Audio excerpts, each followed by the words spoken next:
Daniel lives this determination, resolve. Even on the hard days, I'll be faithful. And God gives him favor. I love what verse 17 says. He gets knowledge and understanding. These are two beautiful words. Knowledge means to know the facts. Understanding means a proper application of the facts, how to use the facts. The church is filled with knowledge, but we're not doing a whole lot with what we know. But Daniel has both. I'm not just going to have a head knowledge, I'm going to have a heart knowledge, which will manifest itself in the way I live my life.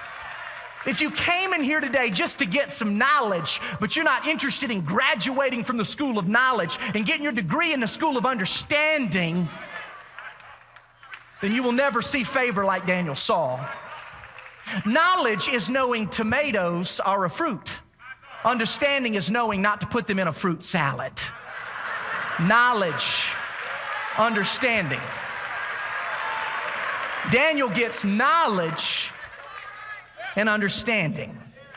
I know what God wants me to do. I understand how it's supposed to manifest itself in the way I live. A lot of us want to sing our praise on Sunday, but we live like hell Monday through Saturday, which shows us we got knowledge, but we're not living with understanding.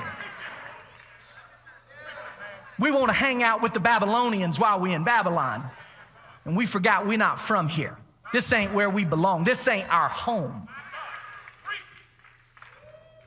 Verse 17 says they're well-rounded in all the social graces, the literature, the language, the understanding of how the Babylonians were to function. Daniel gets all that. He knows all that. He learns all that. He can attest to all this. But he refuses to live there. Verse 19 and 20 says they exceed all their Babylonian peers, and Nebuchadnezzar is blown away by this. You guys have only been here for 3 years, and you know more than my men who have grown up in this empire. You see, there's things that only the favor of God can give you. God can show you stuff you can't learn in school. God can give you stuff that you can't receive with a paycheck. They're standing before the king and testifying to things they have no business knowing. How did they get this? They're like Peter and James and John in Acts 4:13, unlearned, uneducated men, but men who have been recognized as having been with Jesus. When you got Jesus, you know all you need to know. But if you don't have Jesus, you're not near as smart as you think you are. I told Pastor Smith a couple of weeks ago about my black preacher friend from Bartow County, Georgia, Randy Livesey. Randy's a bivocational pastor in Kingston, and I can't talk about him without getting emotional. His church only has a handful of people, but 2 years ago when our association met, blacks and whites, to learn to pray for our community, I was assigned to be prayer partners with Randy.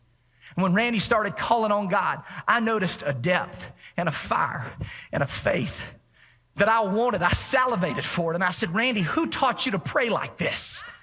God is my witness. This is what Randy Livesey, who's probably 55 to 60 years old today, told me.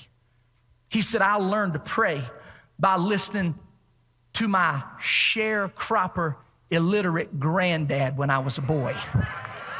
He said, my granddaddy was a bivocational preacher in the 1920s and 1930s in North Georgia. He said in the evenings he used to sit in a chair and face the wall, and he made this statement. He said if you were to write his name on the wall in front of you, he couldn't even read his name. But when he started talking to Jesus, it was obvious that they were in touch. He said they'd sit on the front porch together, Randy and his granddaddy, and he just listened to his granddaddy praying. I'll never forget this. He said he'd been to school with Jesus, though he didn't really know how to read and write. God can teach you things that you can't learn in school. God can give you things that you can't get with a paycheck. If you're willing to be faithful and not compromise who you are, even on the difficult days.